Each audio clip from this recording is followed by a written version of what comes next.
Morning.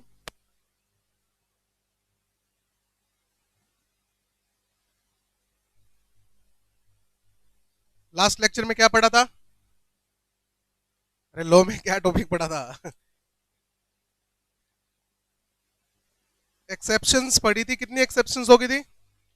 3 हो गई थी। ठीक है, हम लास्ट लेक्चर आज है ना रिवाइज भी कर लेंगे कि कितना अभी तक पढ़ा है 3-4 दिन में।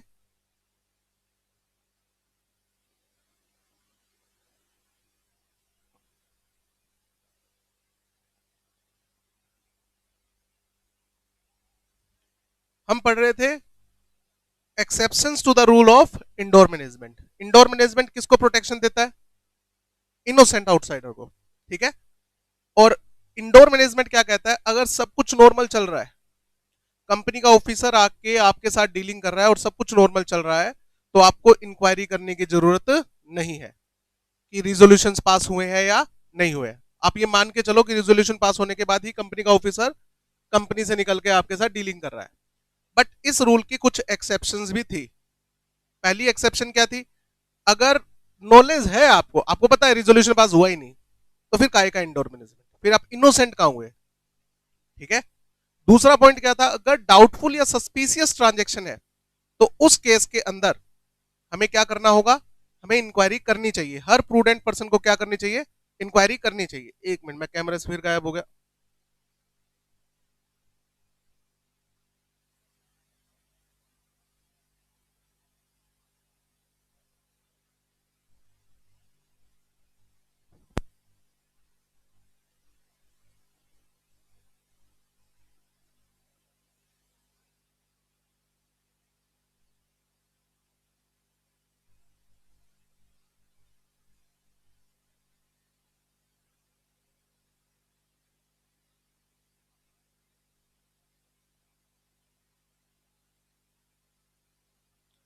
उसके बाद थर्ड एक्सेप्शन क्या थी?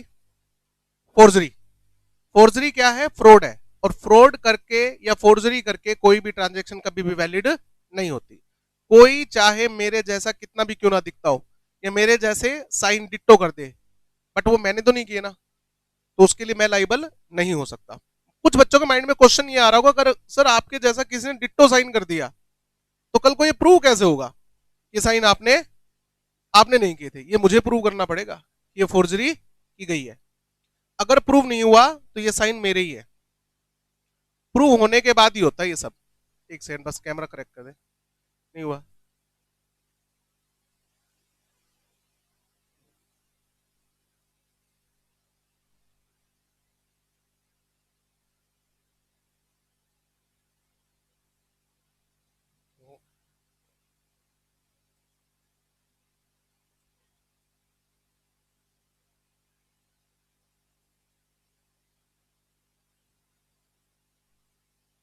आया आया कुछ आया।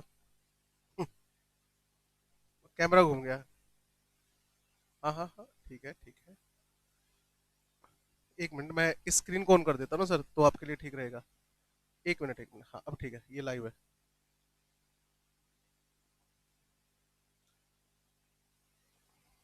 बस ठीक है ठीक है ठीक है। हाँ जी,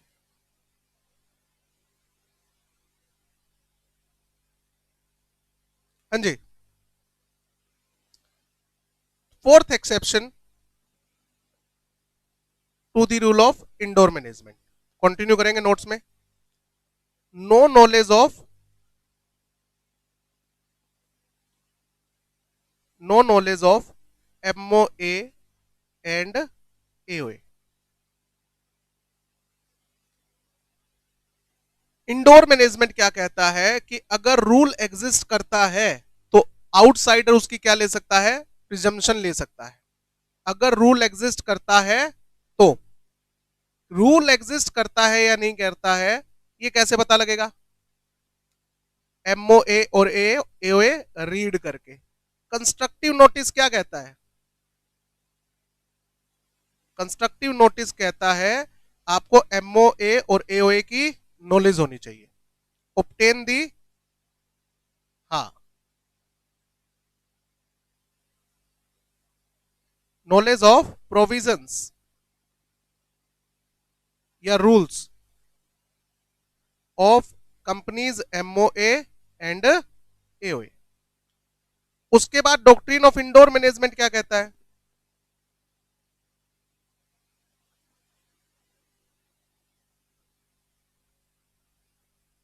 इंडोर मैनेजमेंट क्या कहता है? जो प्रोविजन एमओए और एओए में लिखा हुआ है, इनोसेंट आउटसाइडर क्या मान के चलेगा? ये रूल फॉलो हुआ होगा।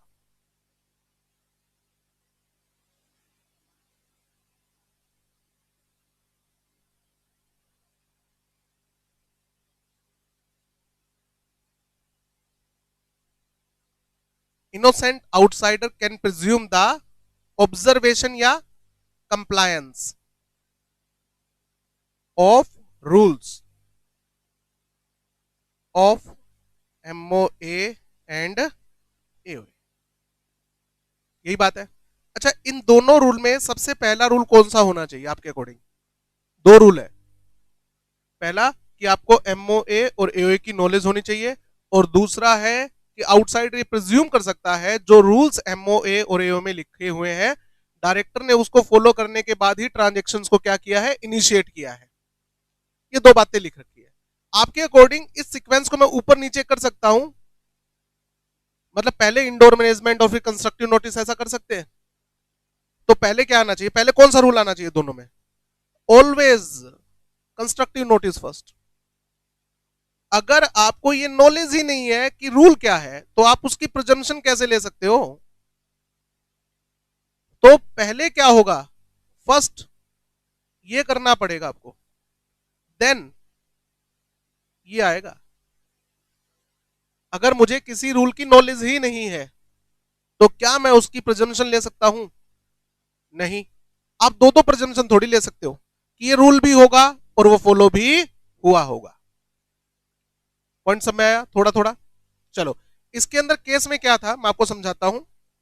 एक इन्वेस्टमेंट कंपनी थी, एक इन्वेस्टमेंट कंपनी थी जो लोगों को अश्योर करती थी कि आप अपना पैसा इन्वेस्ट करो, हम ठिकाने लगा देंगे। ठिकाने मतलब इन्वेस्ट कर देंगे, अच्छी जगह पर इन्वेस्ट कर देंगे। अब लोगों को नॉर्मली पैसा इन्वेस्ट करने में क्या डर लगता है? शेयर मार्केट में डूब भी सकता है। बट इस इन्वेस्टमेंट कंपनी ने क्या अश्योरेंस दी कि आप जितना पैसा हमें दोगे ना, उतना पैसा साल के एंड पे हमारी गारंटी है वो तो रहेगा। जैसे सपोज करो आपने हमको 1 करोड़ रुपया दिया इन्वेस्ट करने का, तो कंपनी कहती है हमारी गारंटी है 1 करोड़ तो आपका कहीं नहीं गया, वो तो आपको 1 साल बाद वैसे ही मिलेगा। 1 साल में कुछ प्लस हुआ, 1 साल में जो भी प्लस होगा उसका 50% आपका, 50% हमारा। देखो कमीशन अच्छा खासा ले रही है इन्वेस्टमेंट कंपनी, बट आपको श्योरिटी क्या है कि मेरा जो प्रिंसिपल अमाउंट है वो क्या रहेगा? इंटैक्ट रहेगा, एज इट इज रहेगा। तो बताओ ऐसी कंपनी में इन्वेस्टमेंट आएगी या नहीं आएगी? नॉर्मली इन्वेस्टमेंट कंपनी क्या कहती है? नॉर्मली इन्वेस्टमेंट कंपनी कहती है जी हम आपके ब्याज पे इन्वेस्ट कर देंगे, डूब गया तो भैया डूब गया, share market is subject to market risk. But ये कंपनी क्या कहती है? आपका प्रिंसिपल अमाउंट तो उतना ही रहेगा जी, गारंटी देते हैं उसकी। जो ऊपर आएगा, जैसे मान लो साल के एंड पे 1 करोड़ का 1 करोड़ 10 लाख हुआ, तो 5 लाख हमारे कमीशन के होंगे जी, 5 लाख आपके। इन्वेस्टमेंट बहुत मिली इस कंपनी को बेटा। तो देखिए क्या था इस कंपनी के अंदर। एक कंपनी है एबीसी इन्वेस्टमेंट कंपनी।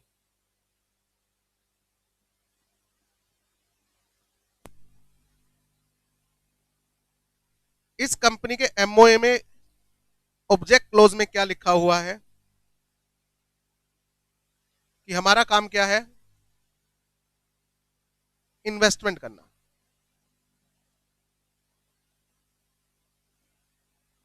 हमारा काम क्या है? इन्वेस्टमेंट करना है।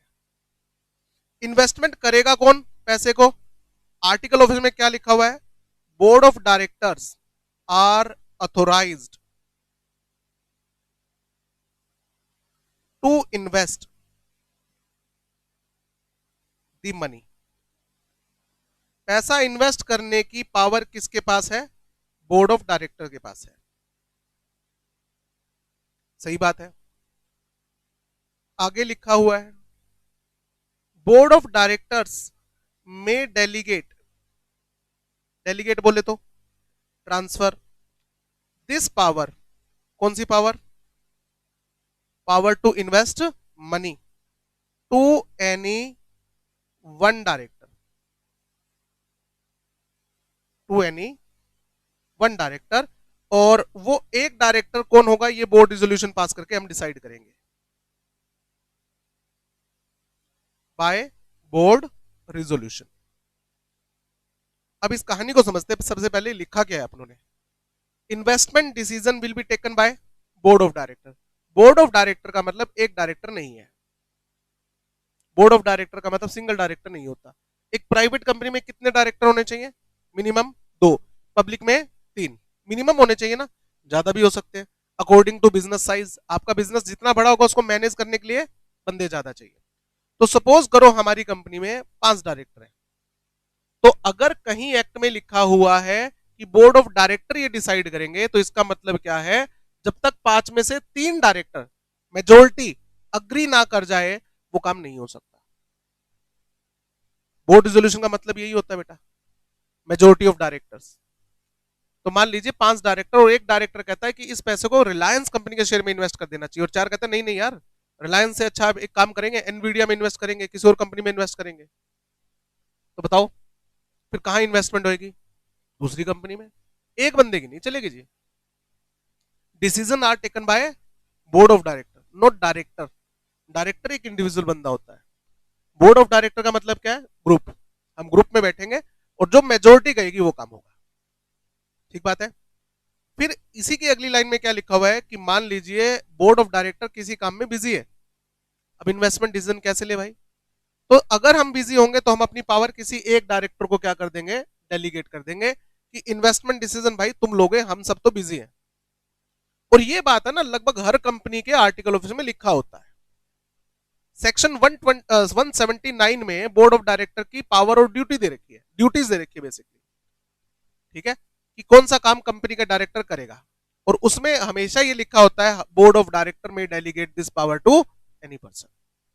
और उसके लिए क्या पास करना पड़ेगा, बोर्ड रिजोल्यूशन। तो board of director resolution pass करके डिसाइड कर देंगे कि काम करते हैं, हम इन्वेस्टमेंट डिसीजन की पावर किसको दे रहे हैं, मिस्टर ए को दे रहे हैं, ये हमारी कंपनी का डायरेक्टर है, अकेला डिसीजन ले लेगा। समझ में आ गया। चलो अब एक इन्वेस्टर आया, Rama corporation T, mister R, ये एक इन्वेस्टर थे, इन्होंने पैसा दिया इन्वेस्ट करने के लिए, मनी टू इन्वेस्ट।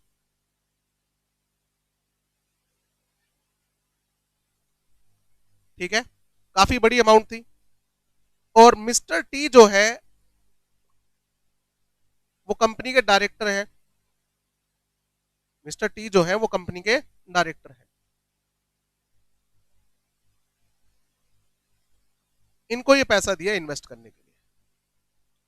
ठीक है, मिस्टर टी ने ये पैसा इन्वेस्ट किया, बट ये इन्वेस्टमेंट बैड इन्वेस्टमेंट निकली और सारा पैसा डूब गया।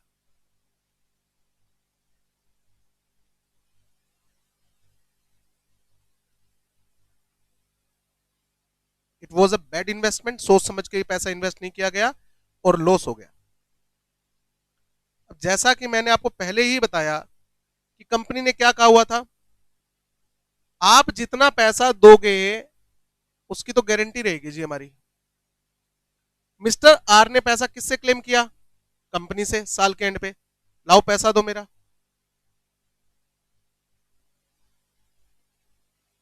इसने कंपनी से पैसा क्लेम किया, कंपनी ने वही बात नाटक करने शुरू कर दिए। कहता सर आपने पैसा किसको दिया था, कहता भाई मैंने पैसा मिस्टर टी को दिया था। कहता सर हमें तो नहीं दिया, कंपनी को तो नहीं दिया।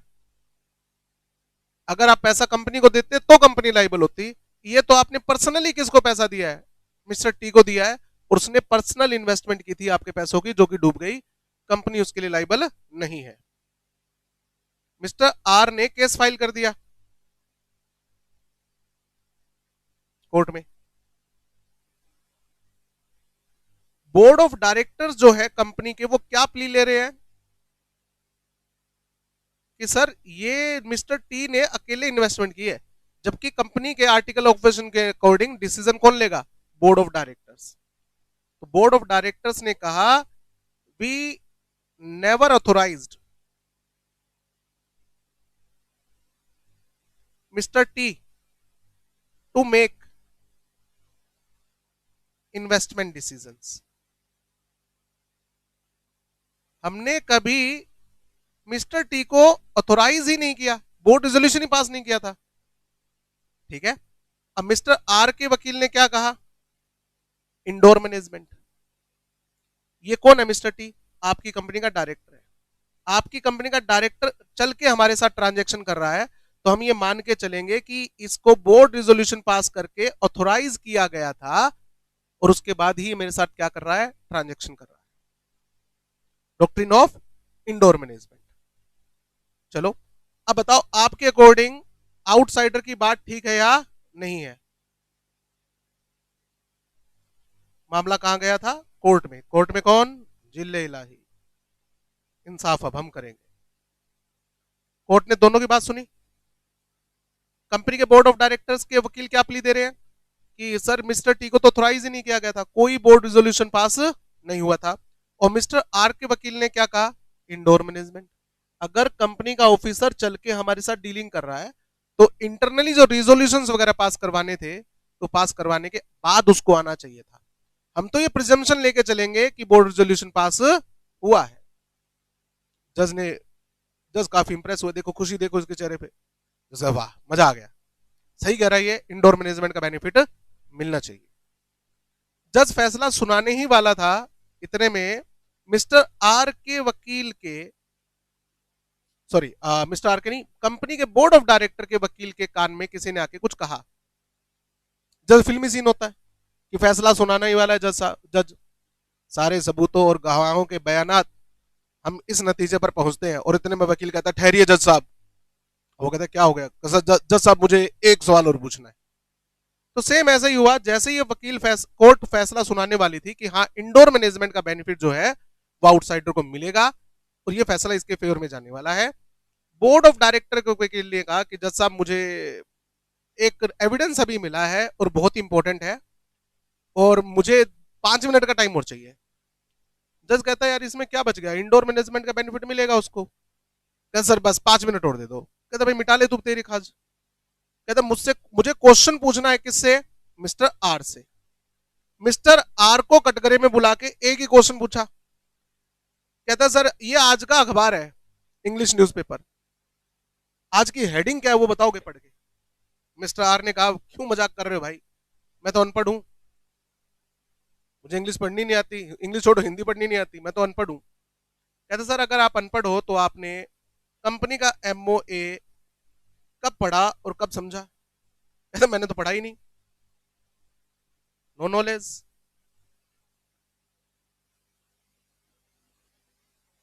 कहते जब आपने एमओए और एओए पढ़ा ही नहीं, तो आपको कैसे पता कि बोर्ड ऑफ डायरेक्टर ये पावर डेलीगेट कर सकते हैं।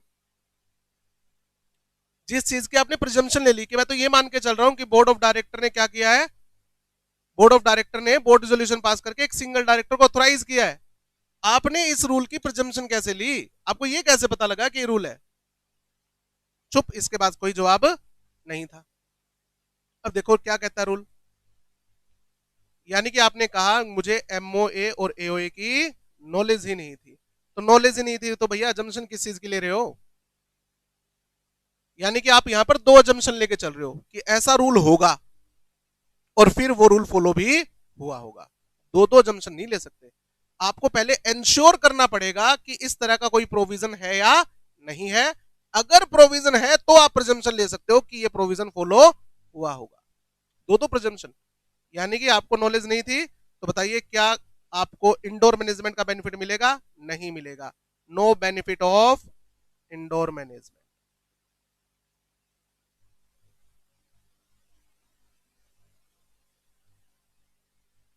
आपको इंडोर मैनेजमेंट का कोई बेनिफिट नहीं मिलने वाला, ठीक बात है। इसको थोड़ा और सिंपल करने के लिए मैं फाउंडेशन में बच्चों को एग्जांपल देता हूं, वही एग्जांपल तुम्हारे सामने लेता हूं, ठीक है। एक आदमी सुबह सुबह अखबार पढ़ रहा था, ठीक है, अपने घर पे बैठ के। सुबह सुबह 10 बजे उसके घर की बेल बजी, उसने दरवाजा खोला, एक बहुत ही स्मार्ट लड़का गेट पर खड़ा था। उसने कहा नमस्कार अंकल, पैर छुए उसके, बोला नमस्कार बेटा। बोला अंकल मैं सीए हूँ, ठीक है, मेरी एज 28 साल है और मैं जॉब करता हूँ और मेरा पैकेज जो है 25 लाख का है। कहता बहुत बढ़िया बेटा, कहते ये मेरे माँ बाप है, वो अपने माँ बाप को भी साथ में लेके आया था। बोला अंकल जी आपसे बात करनी थी 5 मिनट। बोला आओ बेटा अंदर आओ। अंदर बिठाया और उनको चाय पानी पिलाई। फिर उनसे पूछा बेटा बताइए क्या क्या है। अंकल मुझे आपकी बेटी से शादी करनी है। ठीक है, कहता बेटा मेरी तो कोई बेटी नहीं है। शिट आपकी बेटी नहीं है। चलो फिर तो चलो घर चलो। कहे 1 मिनट बेटा वैसे आपको ये कंफ्यूजन कैसे हुई, किसी ने कहा था क्या कि मेरी बेटी है? कहते नहीं आपका लड़का है। हाँ मेरा लड़का है। सुंदर है। हाँ सुंदर है बेटा मेरे पे गया है। ठीक है। उसकी एज कितने साल की है? उसकी एज बेटा 28-29 साल की है। तो मैंने एक अजम्पशन ली कि देखो आजकल हर कोई 2 बच्चे तो करता है, और लड़का हो जाए तो क्या ट्राई रहती है कि दूसरी लड़की हो जाए, जोड़ा पूरा हो जाएगा। ऐसा ही होता है ना। तो मैंने सोचा कि आपकी एक लड़की होगी, लड़का है तो लड़की भी होगी। और नॉर्मली हर कोई 4 या 5 साल का बच्चों में गैप रखता है। कोई बिल्कुल ही वेला हो तो बात अलग है। नॉर्मली 4 या 5 साल का बच्चे में गैप रखता है इंसान। ठीक बात है ना। तो आपके बड़े लड़के की, जो आपके लड़के की एज है वो 28-29 साल है, तो आपकी लड़की की एज कितनी होगी? 25 साल। आपका लड़का सुंदर है तो लड़की भी सुंदर होगी। ठीक है। तो इसलिए मैं रिश्ता लेके आया था। वाह बेटा तेरी एजम्पशंस की हद है। पहली एजम्पशन की मेरी लड़की होगी, दूसरा वो छोटी भी होगी, तीसरी एजम्पशन वो सुंदर भी होगी, तेरे लिए बच्ची भी होगी। तो बेटा तेरा दिमाग है ना ठीक नहीं लग रहा, इसका इलाज करवा ले। ठीक है। कहता नहीं अंकल मेरा इलाज तो हो चुका। कहता नहीं हुआ बेटा, डॉक्टर चेंज कर ले तू। इतनी एजम्पशन कौन लेता है भाई? समझ में आया? एक ये होना कि पता है कि उसकी लड़की है, तब तो आज एजम्पशन ले सकते हो कि उसकी शादी लायक की उम्र हो गई होगी। ठीक है, इतनी एजम्पशन कौन लेता है भाई? तो दिमाग का इलाज करवाना जरूरी है। सीए करते करते कई बार थोड़ा सा दिमाग हिल जाता है। ठीक है। हाँ थोड़ा ही हिलता है बेटा, बाद में ठिकाने लग जाता है। आओ आगे। अब उसके बाद लास्ट एक्सेप्शन क्या है? Ultra wire act of company या एमओए। एसबरी रेलवे केस याद है, लास्ट लेक्चर में हुआ था। उस केस में रिची के वकील के पास लास्ट में एक पॉइंट था कि सर मैं सारी बात मानता हूं कि अल्ट्रा वायर एक्ट है और ये वैलिड नहीं है। ठीक है। और मेरे क्लाइंट को पैसा वापस कर देना चाहिए। जज कहता है फिर बताओ अब क्या चाहते हो? बट सर मेरे क्लाइंट को ये बात आज समझ में आई है। वो बताया ना जनरल कॉन्ट्रैक्ट का मतलब क्या है, उसको किस कलर में पढ़ना है, किस कैटेगरी में पढ़ना है। कि ये बात मेरे क्लाइंट को नहीं पता थी। उसने कौन सा इंटरप्रिटेशन ऑफ स्टैट्यूट चैप्टर पढ़ा हुआ है सर? ठीक है, वो तो सिंपल बिजनेसमैन आदमी है सर, इतनी लीगल नॉलेज उसको नहीं थी। तो ये ट्रांजेक्शन उसने इग्नोरेंस में कर दी। अच्छा। जज कहता चाहते क्या हो अब ये बताओ। कहता सर इस बार ये ट्रांजेक्शन वैलिड कर दो, आगे से मेरा क्लाइंट ध्यान रखेगा। जज कहता है एक बात बताओ, मैं कंपनी को वो काम करने का ऑर्डर कैसे दे दूं जिस काम के लिए कंपनी बनी नहीं है, जस्ट बिकॉज कि आउटसाइडर इनोसेंट है, उसको नॉलेज नहीं थी, या उसने पढ़ने की कोशिश की, समझने की कोशिश की। कोर्ट कहता मैं कभी ऐसा ऑर्डर नहीं दे सकता। In no case, in no case court can order the company to perform any act which falls outside the object clause of company's MOA। अच्छा, कोई काम जो एक्ट के अकॉर्डिंग नहीं होता, लॉ के अकॉर्डिंग नहीं होता, उसे हम क्या बोलते हैं? इलीगल। उसे हम क्या बोलते हैं? Illegal. Ultra wire act of company जो है वो कंपनी के लिए क्या होते हैं? इलीगल। जिस काम के लिए कंपनी नहीं बनी वो काम अगर कंपनी करे तो वो इलीगल होता है कंपनी के अकॉर्डिंग। कहता है मैं कंपनी को इलीगल काम करने के लिए कैसे कह दूं? कोर्ट क्या करती है? कोर्ट क्या कहती है? क्या करो? लीगल काम करो। कोर्ट कहती है जस्ट बिकॉज आउटसाइडर को नहीं पता था कि जनरल कॉन्ट्रैक्ट का मतलब क्या है, मैं कोर्ट को ऐसा काम करने का ऑर्डर कैसे दे दूं जो कोर्ट कंपनी के लिए इलीगल हो। सही बात है, समझ में आ गया? तो ये 5 एक्सेप्शन थे। फाउंडेशन वाला सारा का सारा ये फाउंडेशन में था, पता होगा ना। अगले पेज पर आ जाओ, लिख लो पहले आराम से। आज मेरी कंप्लेंट हुई कि सर फास्ट लिखते हैं। इतना बड़ा चश्मा लगा रखे बेटा, आज तो आगे भी बैठे हो। चलो मैं और बड़ा लिखने की कोशिश करता हूँ, वैसे मैं प्रोजेक्टर बड़ा करवा दूंगा। एक मिनट, ये जूम तो हो ही सकता है ना। वॉल्यूम का बटन तो है इसमें प्रोजेक्टर में। हम्म, उई, कहाँ गया? नहीं नहीं, आएगा आएगा।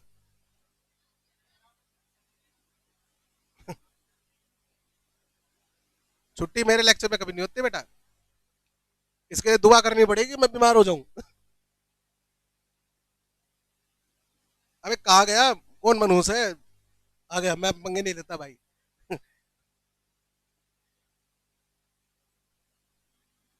संडे की छुट्टी है। हाँ, संडे की छुट्टी मिलेगी तुमको। चलो नए पेज पर आएंगे।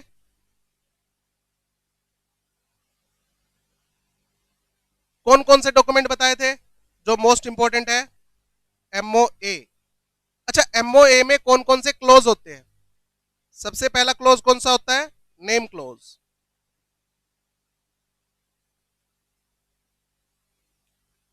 नेम क्लोज, ठीक है। सेकंड क्लोज कौन सा होता है? Situation close.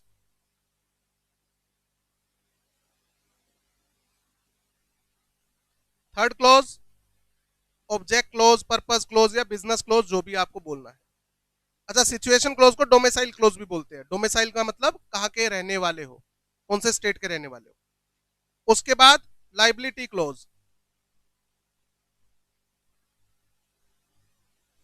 उसके बाद क्या हुआ? हाँ, अच्छा तीन लिख दिया दोबारा, अरे भावनाओं को समझो यार। चार आएगा। 5 number capital close. And six कौन सा? एसोसिएशन या सब्सक्रिप्शन क्लोज।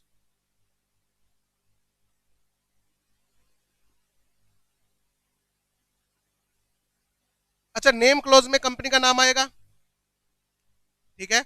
इसके बारे में फाउंडेशन में सिर्फ इतना लिखा था कि नेम क्लोज में नेम आएगा। हम इंटर में पढ़ेंगे RUN के बारे में, रिजर्व यूनिक नेम, ठीक है। सिचुएशन क्लोज में only state name is mention. Situation clause में सिर्फ और सिर्फ स्टेट का नाम मेंशन करना होता है। फुल एड्रेस कभी भी नहीं होता एमओए के सिचुएशन क्लोज में, ध्यान रखना। सिर्फ स्टेट का नाम। फुल एड्रेस क्यों नहीं होता? अभी तो कंपनी बनी नहीं। कंपनी बनने के बाद ही तो रेंट एग्रीमेंट कंपनी के नाम से होगा। और अगर कोई जगह खरीदनी है तो रजिस्ट्री किसके नाम पे होनी चाहिए? कंपनी के नाम पे। तो पहले कंपनी बन तो जाने दो, तभी तो जगह एक्वायर करूंगा या रेंट पे लूंगा। इसलिए सिर्फ स्टेट का नाम। तो सर स्टेट का नाम भी क्यों दिया? कंपनी बनी नहीं है तो फिर स्टेट का नाम भी क्यों दे रहे हो? कौन से आरओसी को एप्लीकेशन देनी है इसके लिए कि आपको कंपनी कहां बनानी है। फॉर एग्जांपल आपको कंपनी बनानी है हिसार हरियाणा में, तो हमारा आरओसी कहां बैठा है? दिल्ली में बैठा है। हरियाणा और दिल्ली का आरओसी कॉमन है, तो हमारी एप्लीकेशन कहां मूव होगी? दिल्ली के आरओसी। तो स्टेट का नाम मेंशन करना इसलिए जरूरी है। फुल एड्रेस कभी नहीं होता यहाँ पर। फुल एड्रेस कब देना होता है? फुल एड्रेस देना होता है कंपनी इनकॉर्पोरेशन होने के 30 डेज के अंदर, with in 30 days from incorporation of company. From incorporation of company, ठीक है। विद इन 30 डेज आपको इनकॉर्पोरेशन के आरओसी को पूरा एड्रेस देना है। अच्छा, आप ये कहना चाहते हो कंपनी बनने के 30 डेज के बाद सिचुएशन क्लोज में फुल एड्रेस आएगा? नहीं बेटा, सिचुएशन क्लोज में सिर्फ और सिर्फ क्या होता है? स्टेट का नाम। Full address within 30 days from incorporation of company is given to ROC. Situation clause में कभी भी फुल एड्रेस नहीं होता, यहां पर सिर्फ स्टेट नेम मेंशन्ड होता है। फुल एड्रेस का अलग से फॉर्म जाता है, ठीक है, एमओए में नहीं होता। ऑब्जेक्ट क्लोज पता ही है, पर्पस क्या है, बिजनेस क्या है, ओके। लाइबिलिटी क्लोज में मेंबर की लाइबिलिटी, कंपनी की लाइबिलिटी हमेशा क्या होती है, अनलिमिटेड होती है बेटा। अगर कंपनी ने किसी कर्जा ले रखा है तो कंपनी की तो सारी एसेट बिकेगी बेटा, उसकी लाइबिलिटी तो क्या है, अनलिमिटेड। सारी लाइबिलिटी पे करने के बाद भी अगर लाइबिलिटी सॉरी सारी एसेट बेचने के बाद भी अगर लाइबिलिटी बच जाती है, अब कहां से पैसा लाए, अब किसको अप्रोच किया जाएगा, मेंबर्स को। और मेंबर से कितना पैसा लिया जा सकता है, हाँ, लाइबिलिटी लिमिटेड किसकी होती है, limited liability of members up to unpaid value of share, जितने शेयर आपके पास है उसकी अनपेड वैल्यू तक। सपोज करो आपने 10 लाख के शेयर लिए थे, जिसमें से 6 लाख रुपए आप पे कर चुके हो, तो कितने अनपेड है, 4 लाख। तो कंपनी के वाइंडिंग अप के टाइम पे आपसे मैक्सिमम कितना पैसा मंगवाया जा सकता है, 4 lakh. Up to amount guaranteed, जितने अमाउंट की आपने गारंटी दी थी, ठीक है। ये कब होगा, जब कंपनी लिमिटेड बाय गारंटी हो, जिसमें शेयर कैपिटल नहीं होती। तो दो तरीके से लाइबिलिटी क्या होती है, लिमिटेड होती है, बाय शेयर, बाय गारंटी। जितने के शेयर ले रखे हैं उतने की अमाउंट के लिए अप्लाईबल हो, और गारंटी केस में जितने की आपने गारंटी दी थी मेंबर बनते हुए उतने के लिए लाइबल हो, ठीक है। बुक में इसको डिटेल में भी पढ़ेंगे। कैपिटल क्लोज में क्या लिखा होता है, ऑथोराइज्ड कैपिटल। कैपिटल क्लोज में क्या लिखा होता है, ऑथोराइज्ड कैपिटल। कंपनी अपने लाइफ टाइम में कितने रुपए के शेयर इश्यू कर सकती है, इसे हम क्या बोलते हैं, ऑथोराइज्ड कैपिटल। सुना है ना, अकाउंट्स में करते थे अपन। सब्सक्रिप्शन क्लोज में कौन होता है, हम कौन है जो कंपनी बनाना चाहते हैं, मिनिमम कितने होने चाहिए, 1, 2, 7। एक किस केस में, ओपीसी के केस में, प्राइवेट कंपनी के केस में 2, और पब्लिक कंपनी केस में 7। ये हमने पहले भी पढ़ रखा था, दोबारा आ गया, कोई बात नहीं। अगला डॉक्यूमेंट कौन सा था, एओए, आर्टिकल ऑफ एसोसिएशन। इसमें क्या होते हैं बताओ, रूल्स, प्रोसीजर्स। इसमें क्या होते हैं, रूल्स होते हैं बेटा।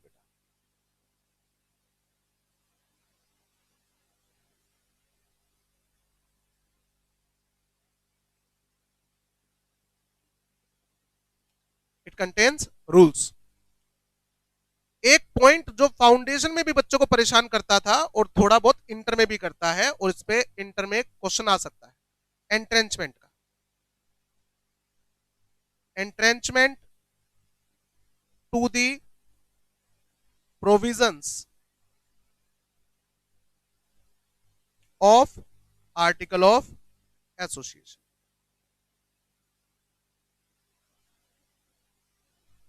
इंपॉर्टेंट है बेटा ये। सबसे पहले एंट्रेंचमेंट का मतलब क्या होता है, किसी चीज को सिक्योर करना, प्रोटेक्ट करना, टू प्रोवाइड सिक्योरिटी या प्रोटेक्शन। किसी चीज को सिक्योरिटी या प्रोटेक्शन प्रोवाइड करना।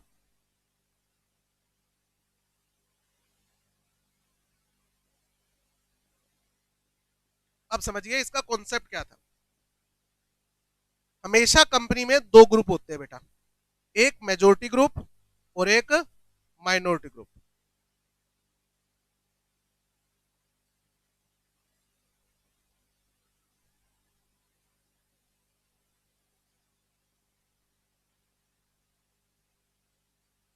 ये नॉर्मली प्रमोटर ग्रुप होते हैं, जिन्होंने कंपनी को बनाया था, सबसे ज्यादा पैसा बेटा इन्हीं का ही लगा होता है।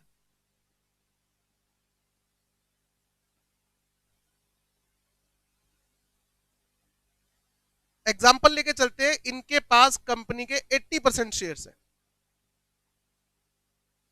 इनके पास कितने शेयर्स हैं, 80% शेयर। इनके अलावा जो शेयर होल्डर बच गए उनको हम क्या बोलेंगे, माइनॉरिटी ग्रुप।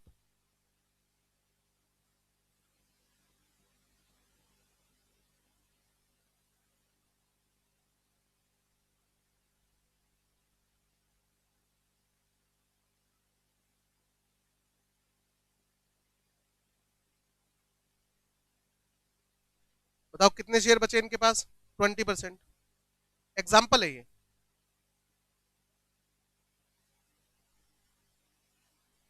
अब ये माइनॉरिटी ग्रुप जो है ये अपनी नाराजगी शो कर रहा है मेजोरिटी ग्रुप के सामने। किस चीज की नाराजगी? कहता भैया ये है आर्टिकल ऑफ एसोसिएशन। जी, आर्टिकल ऑफ एसोसिएशन को अगर चेंज करना हो तो क्या पास होता है? एसआर। क्या पास होता है? SR, special resolution. ठीक है। अच्छा, स्पेशल रिजोल्यूशन का मतलब क्या है? एटलीस्ट 75% मेंबर्स ने अगर यस कह दिया तो वो काम हो जाएगा, कम से कम 75%। प्रमोटर ग्रुप के पास कितने शेयर हैं? 80%। कहता भाई अगर कल को तुम आर्टिकल्स में कुछ भी चेंज करना चाहो, अगर तुम इसमें ऑल्टरेशन करना चाहो इन आर्टिकल ऑफ एसोसिएशन, तो आपको हमसे तो पूछने की जरूरत ही नहीं है। मान लो आप आर्टिकल में कोई चेंज करना चाहते हो, प्रोसीजर में कोई चेंज करना चाहते हो, और हमें लगता है कि नहीं नहीं ये चेंज नहीं होना चाहिए, क्या हम तुम्हें रोक सकते हैं? बोलो। हम तुम्हें नहीं रोक सकते। क्यों? क्योंकि तुम्हारे पास 80% शेयर है और एक्ट में क्या लिखा हुआ है? आर्टिकल्स को अमेंड करने के लिए क्या पास होना चाहिए? एसआर पास होना चाहिए। ये कहता है 1 मिनट सर, आपको ऐसा क्यों लगता है कि हम रूल गलत बनाएंगे?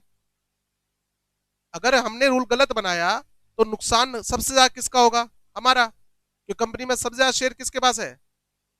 हमारे पास है। तो सबसे ज्यादा नुकसान भी किसका होगा? हमारा। हम जानबूझ के तो रूल गलत नहीं बनाएंगे। आपको हम पे भरोसा रखना चाहिए। ऐसा तो नहीं हो सकता ना कि तुम्हारे 20% के नुकसान के चक्कर में हम अपने 80% खो देंगे। कहते बिल्कुल सही बात कह रहे हो आप, इस चीज पे हमें कोई दो राय नहीं है कि आप जो काम करोगे सोच समझ के करोगे, ठीक है, क्योंकि आपका नुकसान ज्यादा है। बट कल को अगर हमें यह पता लग जाए कि आप जो काम कर रहे हो गलत है, हम आपको रोकेंगे कैसे? आप जानबूझ के ये काम नहीं करोगे, आप जानबूझ के गलत रूल नहीं बनाओगे। बट अगर आप गलती कर रहे होंगे तो हम तो आपको रोक भी नहीं पाएंगे कि भाई ये क्या कर रहे हो यार, ये रूल क्यों बना रहे हो, और तुम कहो हट 80% शेयर हमारे पास, तेरे से किसी पूछा है, चुपचाप बैठ जाए यहां पर। समझ में आ रहा है? तो माइनॉरिटी कहती है कि भाई ये गड़बड़ है बोस। और अगर ऐसा होगा तो माइनॉरिटी क्या करेगा? क्या कंपनी में पैसा इन्वेस्ट करेगा? नहीं सर, वो तो कंपनी छोड़ के जाएगा। जहां पर इज्जत नहीं है बेटा वहां पर चले जाओ। ये क्या करेंगे? पारस, पारस का नाम और ले लो तुम।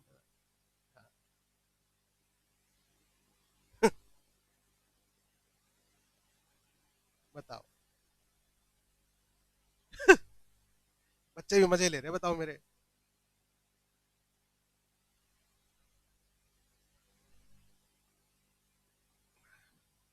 हाँ जी। तो ये माइनॉरिटी जो है ये नाराज होके जा रहा है। अब मुझे बताओ, माइनॉरिटी जो नाराज होके जा रहा है, क्या कोई और इन्वेस्टर आएगा ऐसी कंपनी में जहां पर उनको ये लगे कि मेजोरिटी ग्रुप की क्या हो जाएगी? डिक्टेटरशिप हो जाएगी? ये तो तानाशाह हो गए, हमने जो कह दिया कह दिया। मेजोरिटी ग्रुप इस बात को समझता है। मेजोरिटी कहता है एक काम करते हैं, ऑल्टरेशन के लिए क्या पास होता है? एसआर पास होता है ना, ऑल्टरेशन बाय एसआर। कहता तुम रुको, अगर हम एसआर हटा के यहां पर 85% लिख दे तो इसका मतलब क्या है?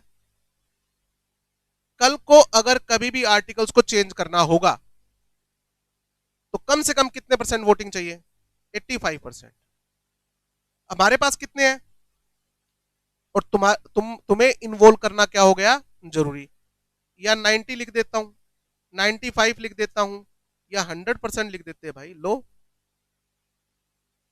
तो मैंने क्या किया? मेजोरिटी ने क्या किया? मेजोरिटी ने कहा रुको, तुम नाराज मत हो, अगर तुम्हारे मन में ये डर है तो हम तुम्हें सिक्योरिटी प्रोवाइड कर देते हैं। कहता कैसे? तुम हमारे डर को कैसे प्रोटेक्ट करोगे, मतलब कैसे दूर करोगे? कहता है भाई हम है ना आर्टिकल्स की ऑल्टरेशन को मोर रिस्ट्रिक्टिव बना देंगे, मोर रिस्ट्रिक्टिव देन एसआर। ये क्या लाइन हुई भाई? अच्छा मुझे बताओ, दो रिजोल्यूशन होते हैं जनरल मीटिंग में, एक ओआर और एक एसआर। ज्यादा इजी कौन सा है? ओआर, क्योंकि उसमें कितने परसेंट वोटिंग चाहिए? 50%। 50% से ज्यादा, 50% से ज्यादा उसको सिंपल मेजोरिटी भी कहते हैं। 50% से ज्यादा को क्या कहते हैं? Simple majority. स्पेशल रिजोल्यूशन में कितने चाहिए? अच्छा, ज्यादा रिस्ट्रिक्टिव कौन सा हुआ? एसआर। हमने उससे भी ज्यादा रिस्ट्रिक्टिव कर दिया। तो और रिस्ट्रिक्टिव कैसे बनेगा? जब हम वोटिंग कितनी लिख दें, 75% से भी ज्यादा लिख दें। हाँ जी मैम, गाड़ी की चाबी हाँ दे दो। वासु है क्या?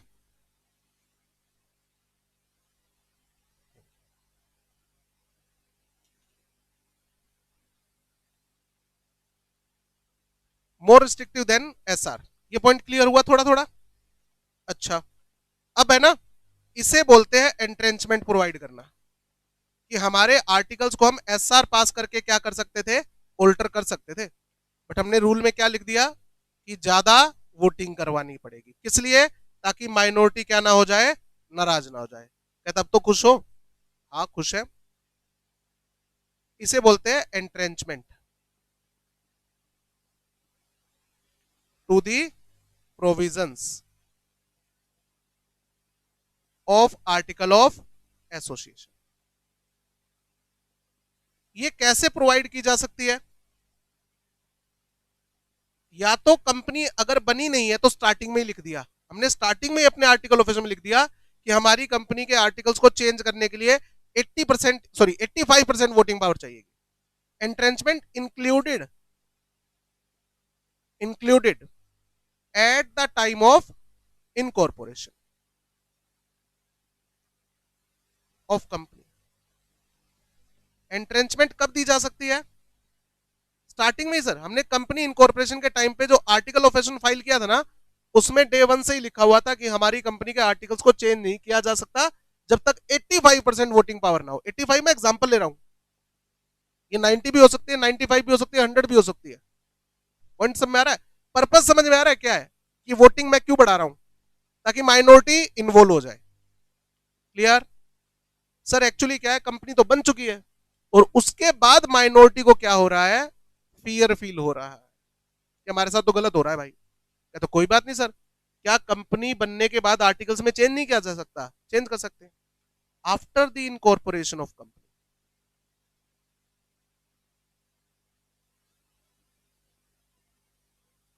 कंपनी इनकॉर्पोरेट करने के बाद भी आप आर्टिकल्स को क्या दे सकते हो, एंट्रेंचमेंट दे सकते हो।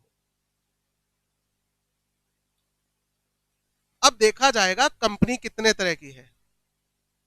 कंपनी दो तरह की होती है, एक प्राइवेट कंपनी और एक पब्लिक कंपनी। ठीक है, अब देखो, पहले आपके आर्टिकल्स में एंट्रेंचमेंट नहीं थी जब कंपनी इनकॉर्पोरेट हुई। कंपनी इनकॉर्पोरेट होने के बाद आप क्या दे रहे हो, एंट्रेंचमेंट दे रहे हो। मतलब आर्टिकल्स में क्या कर रहे हो, चेंज। और आर्टिकल में चेंज कैसे होता है, एसआर पास कर। तो ये जो सीनियर मेजोरिटी ग्रुप है ना, ये आपस में मीटिंग करके कहेंगे भैया माइनॉरिटी को प्रोटेक्ट करना है, उनको अपने भरोसे में लेना है कि हम जो भी करेंगे सोच समझ के करेंगे, और अगर तुम्हें लगता है कि हम गलत कर रहे हैं तो तुम भी रोक सकते हो हमें। तो कुछ प्रमोटर ग्रुप एग्री कर जाते हैं और कुछ कहते हैं नहीं नहीं यार, क्यों मुंह लगाना इनको, हम जो करेंगे सोच समझ के ही करेंगे, उनसे पूछने की जरूरत नहीं है। तो कहते हैं यार वोटिंग कर लेते हैं। जब ऐसा हो ना, कुछ बंदे किसी काम को लिए एग्री कर रहे हो, कुछ नहीं कर रहे, तो वोटिंग करवा लो। तो पब्लिक कंपनी कंपनी बनने के बाद अगर एंट्रेंचमेंट प्रोवाइड करना चाहती है तो क्या पास करवाना पड़ेगा, एसआर, कि आपके मेंबर एग्री कर रहे हैं या नहीं कर रहे एंट्रेंचमेंट देने के लिए। सब में आगे बात। प्राइवेट कंपनी में सभी मेंबर्स की कंसेंट चाहिए। हाँ, 100% कंसेंट।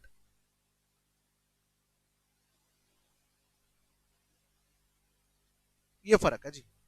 ये आपके एमसीक्यू में इस तरह के क्वेश्चन आ सकते हैं कि आप एक प्राइवेट कंपनी हो, माइनॉरिटी को इनसिक्योरिटी फील हो रही है कि आप रूल्स को कल को चेंज कर दोगे और हमसे पूछोगे नहीं, तो इसका एंट्रेंचमेंट प्रोवाइड करने का सोचा है मेजोरिटी ग्रुप ने।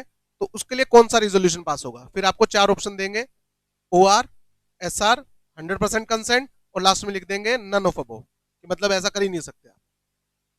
तो प्राइवेट कंपनी के केस में 100% कंसेंट, क्योंकि प्राइवेट कंपनी में नंबर ऑफ मेंबर कम होते हैं, तो वहां पर 100% बंदों को कन्विंस कर पाना थोड़ा पॉसिबल लग रहा है। पब्लिक कंपनी में नंबर ऑफ मेंबर्स क्या होते हैं, बहुत ज्यादा होते हैं बेटा, तो 100% मेंबर्स को कन्विंस कर पाना अलग नहीं, पॉसिबल ही नहीं, प्रैक्टिकली पॉसिबल नहीं है। क्लियर है? तो ये लॉजिक है जी। जब भी आप एंट्रेंचमेंट प्रोवाइड करोगे कंपनी इनकॉर्पोरेशन के बाद, तो आपका आर्टिकल्स क्या हो गया, चेंज हो गया। आर्टिकल जब भी चेंज होता है तो उसकी एक कॉपी किसको जाती है, इंटीमेशन टू आरओसी कि भैया आज के बाद स्पेशल रिजोल्यूशन से आर्टिकल्स में अमेंडमेंट नहीं होएगी। ये नया प्रोसीजर हमने सेट किया है ताकि हम किसको प्रोटेक्ट कर सके, माइनॉरिटी को। तो इंटीमेट कर दो आरओसी को ये हमारा नया आर्टिकल है और ये हमारा नया प्रोसीजर है। ये एंट्रेंचमेंट वाला पॉइंट भी कंप्लीट हो गया। क्लियर है। इसके बाद एक क्वेश्चन ऐसा है जो मुझे लगता है कि इंपॉर्टेंट तो नहीं है बट करवा देता हूं। कंपनी एक्ट में कितने शेड्यूल है? कंपनी एक्ट में 470 सेक्शन है और 7 शेड्यूल है। कंपनी एक्ट में 470 सेक्शन है और 7 शेड्यूल है। शेड्यूल 1 में क्या दिया हुआ है? फॉर्मेट दिए हुए हैं। शेड्यूल 1 में क्या दिया हुआ है? Format of MOA and AOA. अच्छा, शेड्यूल क्या होता है पता है क्या? टेबल। शेड्यूल क्या होती है? टेबल, लिस्ट, जो कई सेक्शंस में कॉमन होती है। कई सेक्शंस में क्या होती है? कॉमन होगी। तो हर बार वो लिस्ट हर सेक्शन में लिखेंगे तो लो बल्कि हो जाएगा। तो हम उसको शेड्यूल बनाकर लास्ट में लिख देते हैं एक्ट के, और वहां पर प्रोविजन में क्या लिख देंगे? रेफर शेड्यूल 1 2 3 4 ऐसे।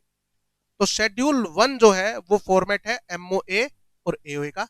शेड्यूल 2 में डेप्रिसिएशन के रेट है, लिखना मत, ये अपने आप आ जाएंगे सामने। शेड्यूल 3 आपको पता ही है, फाइनेंशियल स्टेटमेंट का फॉर्मेट, कि अगर आपने कंपनी बना रखी है तो आपको बैलेंस शीट और पी&एल कैसे बनाना है, शेड्यूल 3 में उसका फॉर्मेट है। शेड्यूल 4 और 5 में मैनेजमेंट को कितना रेम्युनरेशन देना है उसके बारे में दे रखा है। आपका चैप्टर था क्या फाउंडेशन में मैनेजरियल रेम्युनरेशन? नहीं था, शायद इंटर में होगा, अकाउंट एडवांस अकाउंट, मुझे पता नहीं क्योंकि वो सिलेबस चेंज होने के बाद शायद हट चुका है। तो मैनेजमेंट को यानी कि बोर्ड ऑफ डायरेक्टर को कितना रेम्युनरेशन देना है वो शेड्यूल 4 और 5 में दे रखा है। शेड्यूल 6 में इंफ्रास्ट्रक्चर प्रोजेक्ट की लिस्ट दे रखी है, वो भी आएगा कि इंफ्रास्ट्रक्चर प्रोजेक्ट क्या होते हैं, इसकी क्या रेलेवेंस है। और शेड्यूल 7 में सीएसआर एक्टिविटीज दे रखी है। टोटल 7 शेड्यूल है। ठीक है, लगभग सारे शेड्यूल आपके सिलेबस में लगभग। ठीक है, तो शेड्यूल 1 में किसका फॉर्मेट है? Format of MOA and AOA. अगर मुझे कंपनी बनानी है और मैं सीए के पास जाता हूं और सीए जाके मुझे कहता है कि सर आपका एमओए और एओए दे दो, तो ऐसा नहीं होगा कि मैं ए4 शीट निकालूंगा कोई और उसके ऊपर लिख के दे दूं ये हमारा नेम होगा जी, ये हमारा ऑब्जेक्ट होगा। ऐसा नहीं होता। इसका एक प्रॉपर फॉर्मेट होता है जो आपको एमसीए की साइट से डाउनलोड करना है। उसके अंदर टाइप होता है। इसके अंदर क्या होगा? टाइप होगा। तो फॉर्म्स होंगे, जैसे एमसीए की साइट पे जाओगे, शेड्यूल 1 डाउनलोड करने बैठोगे तो उसके सामने टेबल होगी। Table A B C D E. ठीक है, और उसके बाद टेबल एफ जी। अरे वाह, आती है तुम्हें तो इंग्लिश। बस बस के कहां पहुंच गए। इतना ही बेटा। ठीक है, ये पहले जो 5 फॉर्मेट है वो किसके हैं? एमओए के। तो जैसे ही आप आरओसी की साइट पे जाओगे, मेमोरेंडम का फॉर्मेट डाउनलोड करने के लिए आपके सामने 5 टेबल दिखेगी। अब आप देखो भाई कौन सी डाउनलोड करनी है। तो अगर आपको कंपनी लिमिटेड बाय शेयर, जो कि सबसे कॉमन है, अगर ये बनानी है तो इसके ऊपर क्लिक करना, ये डाउनलोड हो जाएगा और इसमें आपको 6 क्लोज दिख जाएंगे। नेम, सिचुएशन, ठीक है, उसके बाद ऑब्जेक्ट क्लोज, उसके बाद कैपिटल लाइबिलिटी क्लोज, उसके बाद कैपिटल क्लोज और सब्सक्रिप्शन क्लोज। टाइप कर दो बस। अगर आपको कंपनी बनानी है limited by guarantee, company limited by guarantee बनानी है,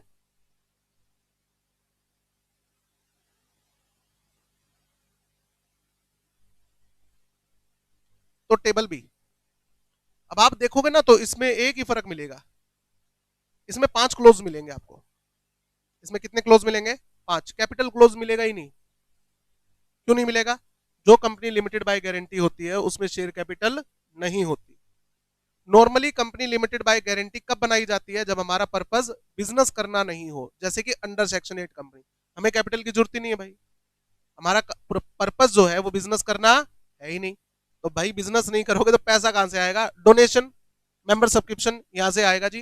डोनेशन आ गया, गवर्नमेंट की ग्रांट आ गई तो भलाई का काम कर देंगे, नहीं तो नहीं करेंगे। पॉइंट समझ में आया? तो यहां पर आप जैसे ही टेबल बी डाउनलोड करोगे आपको सिर्फ कितने क्लोज दिखेंगे? 5 क्लोज। एक कंपनी लिमिटेड बाय बोथ होती है, कंपनी लिमिटेड बाय बोथ।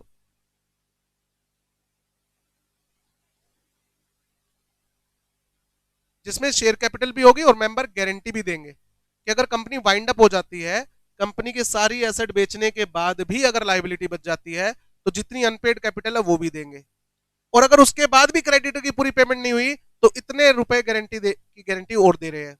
अच्छा, ये भी होती है। अच्छा, इसके अंदर अनलिमिटेड लायबिलिटी,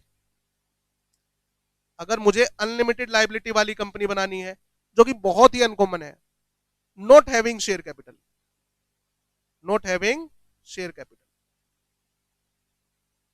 और अगर मुझे अनलिमिटेड वाली कंपनी बनानी है, अनलिमिटेड लायबिलिटी वाली कंपनी बनानी है, हैविंग शेयर कैपिटल, अब बताओ किस चीज का फर्क मिलेगा? अगर मैं डी डाउनलोड करूंगा ना तो सबसे पहले लायबिलिटी क्लोज ही नहीं दिखेगा, फोर्थ क्लोज जो होता है ना लायबिलिटी क्लोज, वो दिखेगा ही नहीं। क्यों नहीं दिखेगा? लायबिलिटी क्लोज सिर्फ लिमिटेड लायबिलिटी वाली कंपनी में दिखेगा, और डी डाउनलोड करोगे तो कैपिटल क्लोज भी नहीं दिखेगा। क्यों नहीं दिखेगा? अनलिमिटेड लायबिलिटी कंपनी है, नॉट हैविंग शेयर कैपिटल। अगर मैं ई डाउनलोड करूंगा तो कैपिटल क्लोज तो नहीं दिखेगा, सॉरी लायबिलिटी क्लोज नहीं दिखेगा, बट कैपिटल क्लोज दिख रहा होगा, तो क्लोजेस का फर्क होगा। सेम ऐसे टेबल एफ किसके लिए? Company limited by share. ये कंपनी, बताओ, ये ऊपर नीचे कर दिया यहां पर,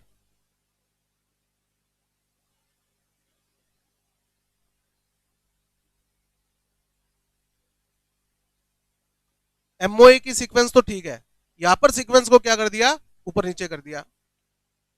unlimited liability, having share capital, ये भी ऊपर कर दिया। Unlimited liability company, not having share capital.